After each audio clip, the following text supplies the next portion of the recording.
Assalamualaikum warahmatullahi wabarakatuh, sobat ya. Berjumpa lagi bersama Cak Ponorogo. Semoga kita semua masih dalam keadaan sehat walafiat, Allahumma amin. Buat sobat-sobatku dimanapun berada, bahwa pada kesempatan kali ini bersama Cak Ponorogo yaitu review tentang suasana hajatan, yaitu di Kampung Pinggir Kulon, Desa Karangan, Kecamatan Badekan, Kabupaten Ponorogo. Dan untuk hajatan ini sobat ya, di sini para sinoman lagi asik membantu rewang hajatan. Sekaligus di sini para tamu undangan juga banyak yang datang dan pada saat ini lagi menikmati makanan yang sudah dihidangkan. Juga bersama ibu-ibu tamu yang lain ya di sini sobat ya. Di sini terlihat guyub rukun.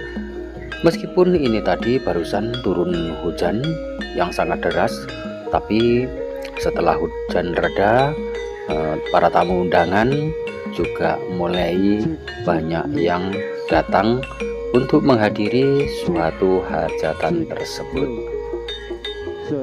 Seperti inilah kondisi suasana hajatan di desa sobat ya. Terlihat guyub rukun, meskipun suasananya tidak terlalu ramai, tapi setidaknya hajatan di desa ini untuk saat sekarang dengan kemajuan waktu ya, di sini sudah ada model yaitu prasmanan. Meskipun tidak terlalu mewah, tapi setidaknya bisa memperlancar hidangan yang disuguhkan untuk para tamu undangan. Seperti ini sobat ya, inilah tempat suguhan para tamu undangan yang hadir. Jadi ketika waktu hadir, setelah bersalaman sama tuan rumah sekaligus yang rewang tamu ya, di sini langsung disuguhkan menu makanan. Biasanya menu makanan itu ada beberapa macam. Ada soto, ada gulai, juga ada rawon, dan seperti inilah. Oke sobat ya, bagaimana keseruan hajatan tersebut? Yuk simak videonya sampai selesai.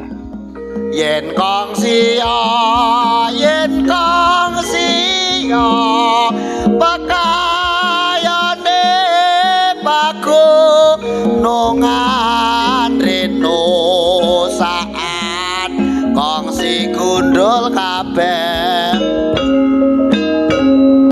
Eling-eling bebayane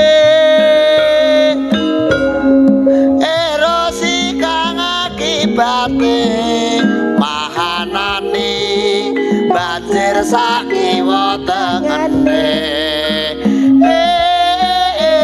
Luwe becik ditanduri